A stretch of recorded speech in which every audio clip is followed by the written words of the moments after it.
Hi, and this is section 2.7, which is square roots or finding square roots and comparing real numbers.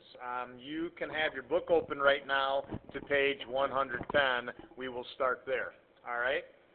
And in this section, again, as you've kind of started figuring out through the course of algebra, some of this stuff, it's not really that hard, but you do have to know vocabulary, so we're going to start with that here.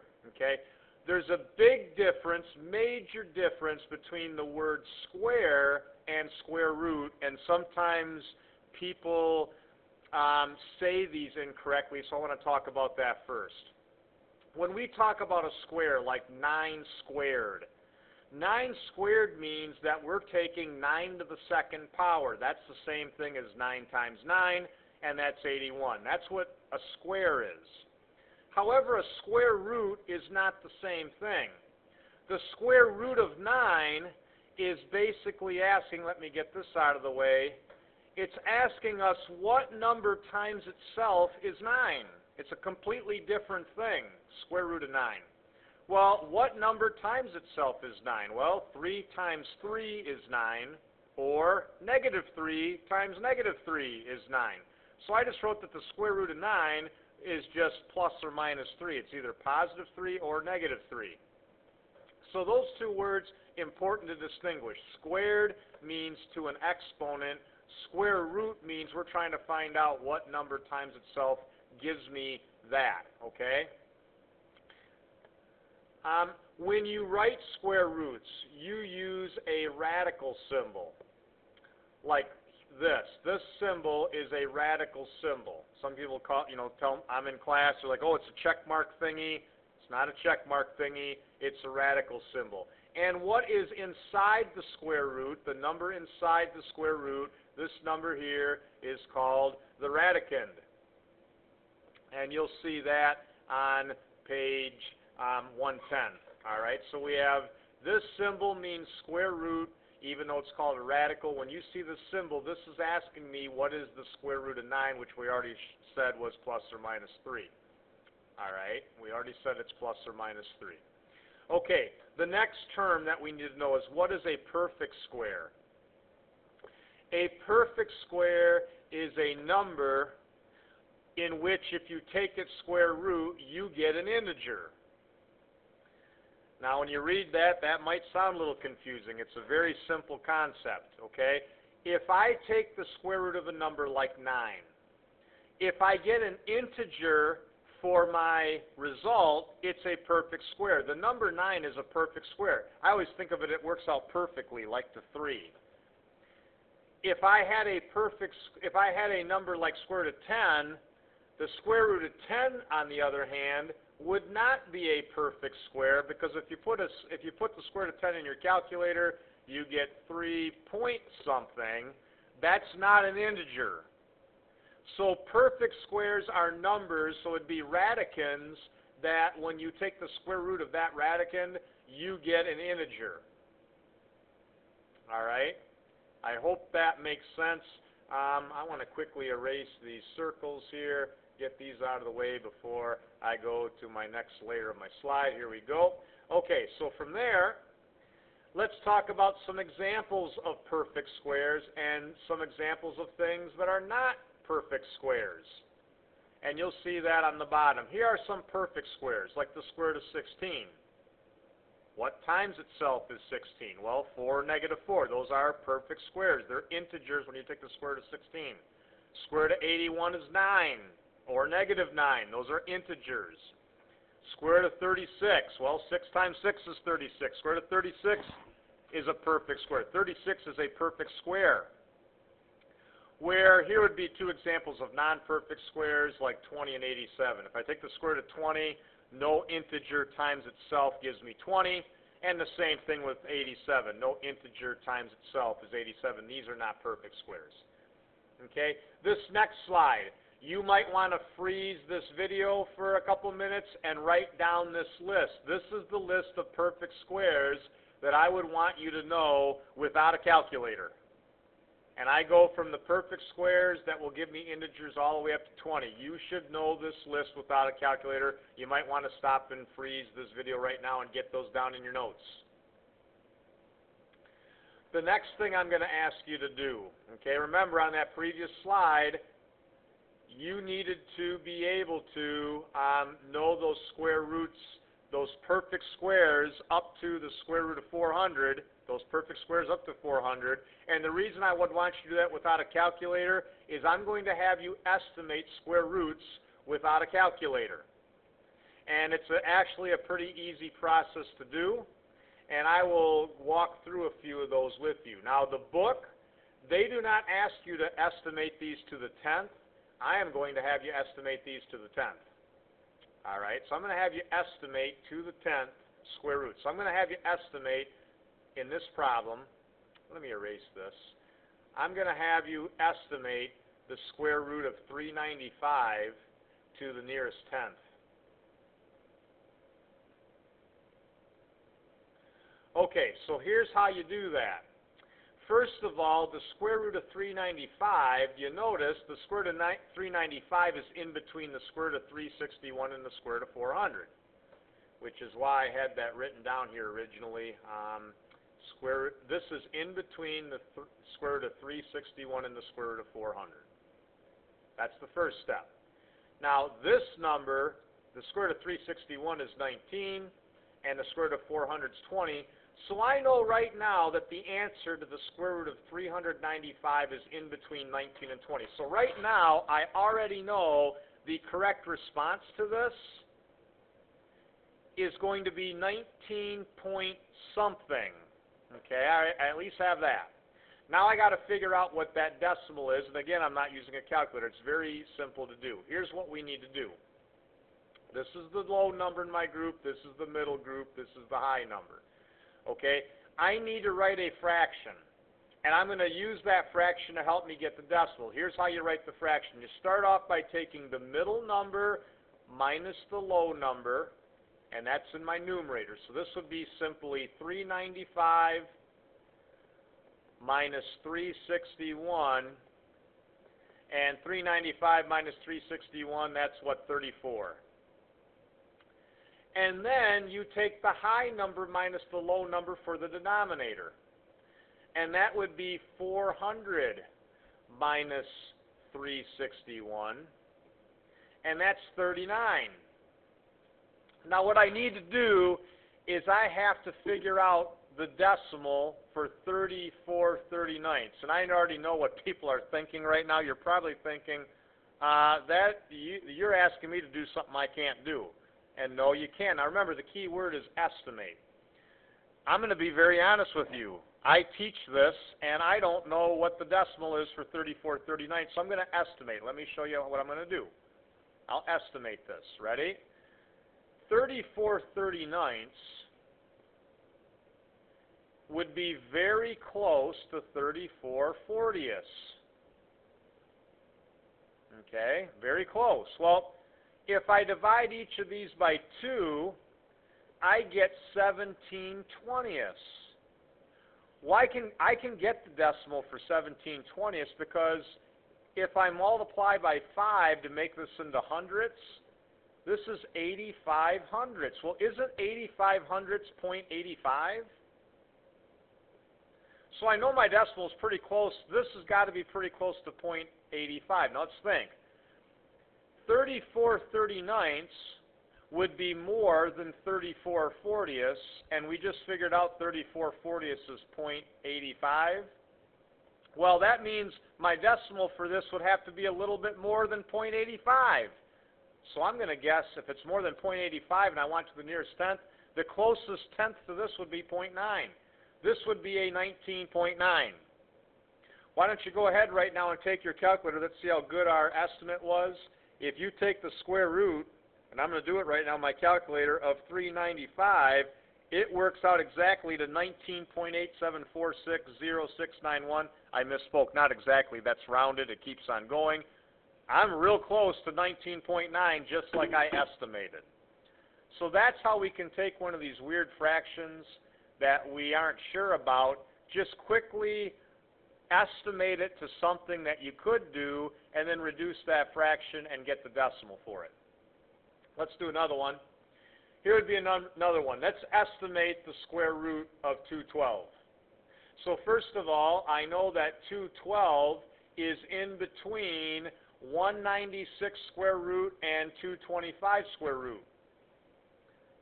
So that's why I have here that I know right now that this number is in between 14 and 15. So I know my answer is 14 point something.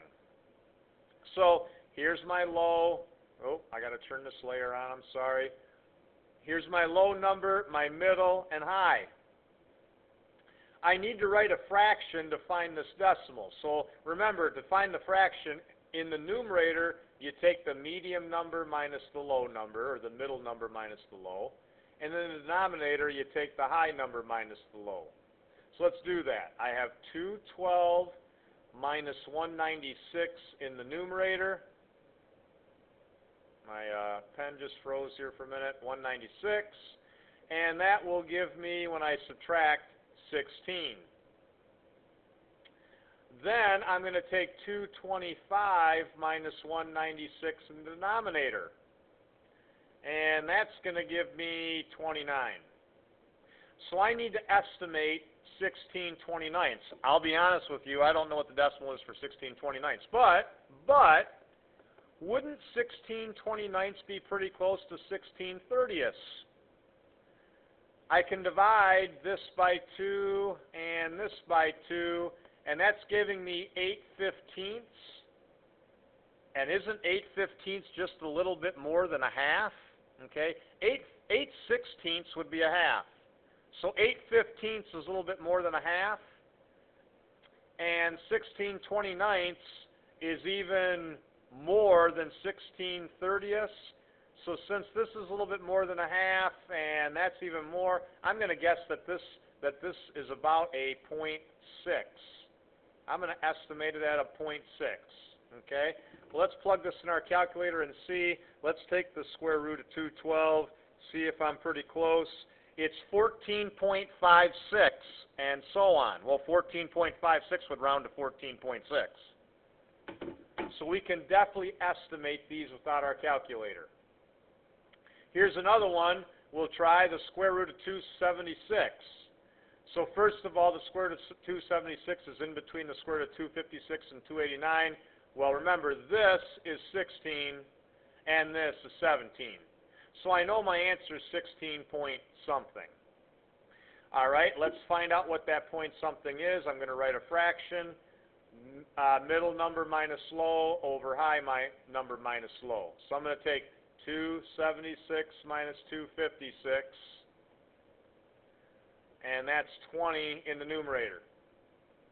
And I have 289 minus 256 in the denominator, and that number would be 33. So, again, I don't know. I have no clue what 20/33 is. Okay, but wouldn't this be kind of close to 20/30? And isn't that 2/3? And you should know 2/3. That's 0.6 repeating. This has to be more than 0.6 repeating. I'm going to guess that this is, or estimate it's about a 16.7. I think it's about a 16.7. Well, let me just type it in. We'll just type it in and see how good this estimate is. The square root of 276 is, square root of 276 is 16.6. I was actually a little off. Okay, I'm off by a tenth. I had 16.7. They said 16.6, but I'm still close. I said estimate to a tenth. I'd give you a tenth off. That's pretty good that you can do that. And I see what I thought here. I estimated up. Let me think. I made a mental mistake here in my estimate. 20 out of 30 is more than 20 out of 33, and I actually rounded up to the 7. This should have told me to round down, which is why I'm off by my tenth. I said 16.7. I actually should have said 16.6. I should have rounded down a little bit, not up, because of that. I screwed up. All right, that happens. Okay, let's go to our homework number 18, because in the bookwork, when they ask you in numbers 15 to 22 to approximate the square root to the nearest integer, I want you to change the directions. I want you to approximate those to the nearest tenth. Nearest tenth. So for 18, we have the square root of 150. It's in between the square root of 144 and 169. So, square root of 144, that's 12. Square root of 169, that's 13. I know my answer is 12 point something. So I'm going to take the middle number minus the low, high minus the low to estimate. 169 minus 140, time out, I just almost screwed up a second time. 150 minus 144, middle minus low, would be 6. That's my numerator. 169 minus 144, that's 25. That's my denominator. Well, I can get this estimate easy. If I multiply each of these by 4, I get hundredths. That's 24 hundredths. And isn't 24 hundredths 0.24? Well, this must be a 12.2. I can tell you that for sure. 12.2. All right? We'll do one more quick one. Square root of 86, this would be number 19. It was negative square root 180 or 86. We don't need the negative sign right now. We'll worry about that at the end. Okay? It's in between the square root of 81 and the square root of 100. So this is 9, and that's 10. I know my answer is 9 point something. Medium minus low in the numerator, high minus low denominator. This is 86 minus 81. That's 5 in the numerator. 100 minus 81. That's 19 in the denominator. I don't know 5/19ths, but I can tell you right now I sure know 5/20ths. 5/20ths is a quarter. 5 out of 19 is a little more than 5 out of 20, so I should round this quarter up. I'm going to put a 9.3. Next thing, irrational numbers, another vocabulary word. I'm now on the bottom of page number 111. Irrational numbers are the following, okay? They are square roots that are not perfect. So like on my first slide when I had the square root of 20, that would be irrational because when I put the square root of 20 in my calculator, it's not a perfect square. It's going to give me a non-ending, non-repeating number. Remember how rational numbers you could write as fractions? That was back in section 1. Irrational numbers you can't write as fractions. So square roots that are not perfect are irrational. I cannot write those as a fraction. Non-ending, non-repeating decimals are irrational. When you do square roots that are not perfect, you get a non-ending, non-repeating decimal. Okay? Let's talk about real numbers. Real numbers are what they say. They're real. They're actual numbers. Now, there's two kinds of real numbers. We have rational numbers, which we learned earlier in the chapter, and irrational. Now, remember, rational numbers can be written as fractions, which means irrational numbers are those that can't be written as fractions. All right, so I'll just put that in there. These can't be written as fractions. Now remember, rational numbers could, underneath rational numbers, integers were rational, and so were whole numbers. And this was back from section 1 of chapter 2. Most numbers out there, I would say, are rational. Irrational are the exceptions, like pi, square root of 87, which I had earlier in my presentation here. Those are the irrationals.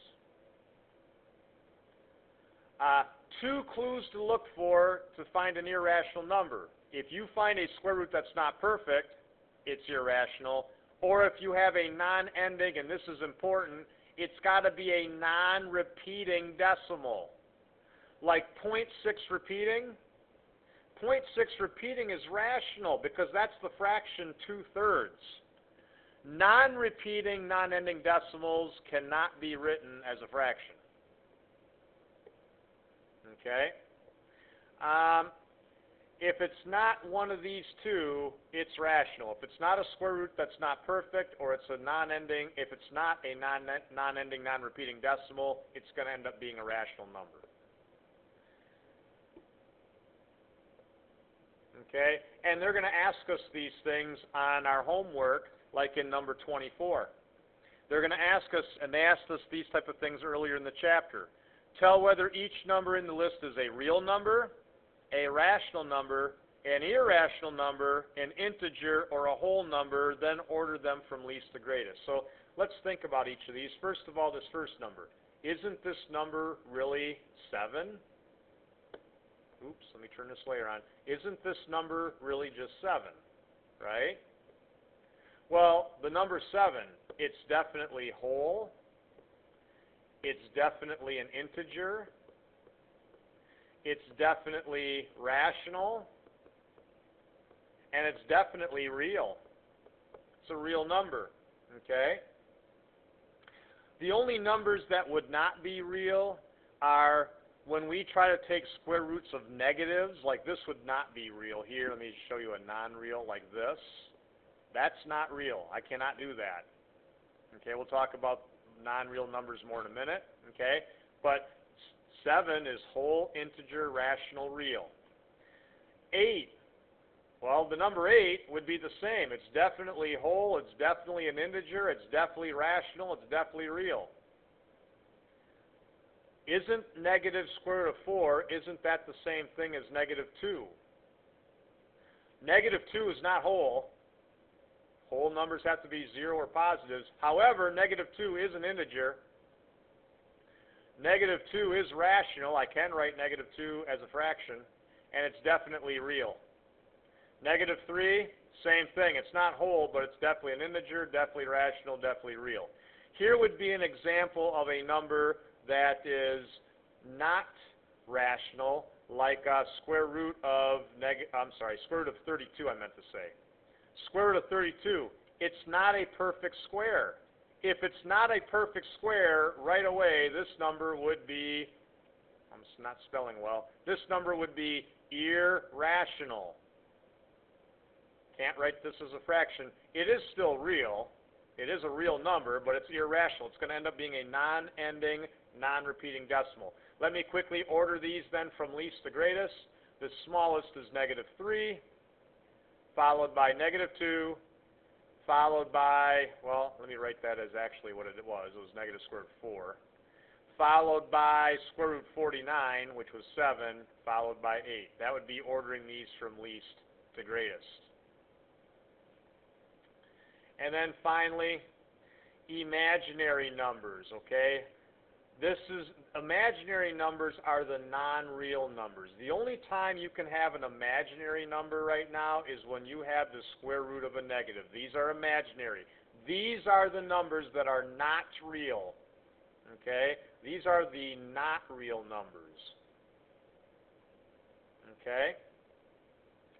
If it's not real, it's imaginary. So these numbers we can't actually calculate. They are imaginary, the square roots of negatives. There is one number, well, I'll get to that in a minute. So I guess I'm asking here, what type of number is the square root of negative 8? Well, obviously the square root of negative 8, I can't actually do that. That's going to be an imaginary number. And if it's imaginary, it can't be any of these, okay?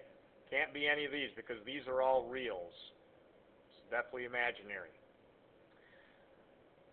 And finally, one thing I want to talk about yet at the end here, there is a symbol that we use for a special imaginary number.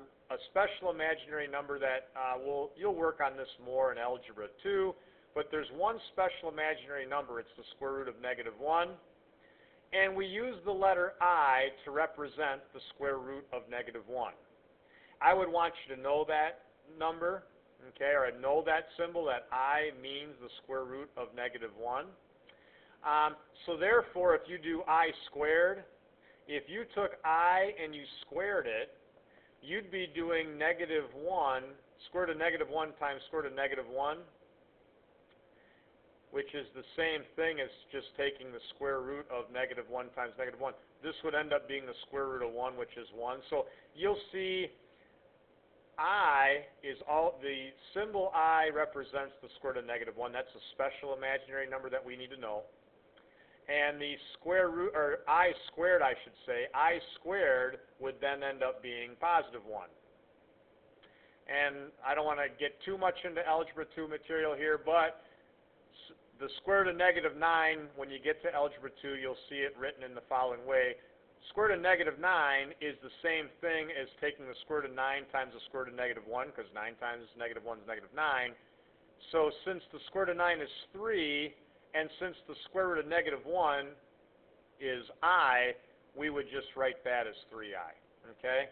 I'm not going to give you a bunch of homework over this. I guess I'm more concerned about, do you understand that the symbol I is meaning the square root of negative 1?